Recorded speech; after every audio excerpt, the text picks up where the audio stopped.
కథలెన్నో చెప్పారు, కవితల్ని రాశారు, కాలాలు దాటారు, యుద్ధాలు చేశారు. ప్రేమలో తప్పు లేదు, ప్రేమలో వేల వేల వెన్నెలంత నీదవాలి వెలుగునంత, మోయమంటే నేను ఎంత రే.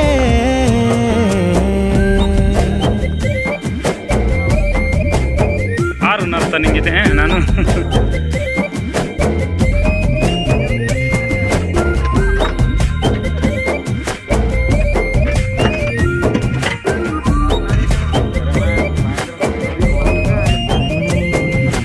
ఆకాశం తాకాలి అని ఉందా, నాతో రా చూపిస్తా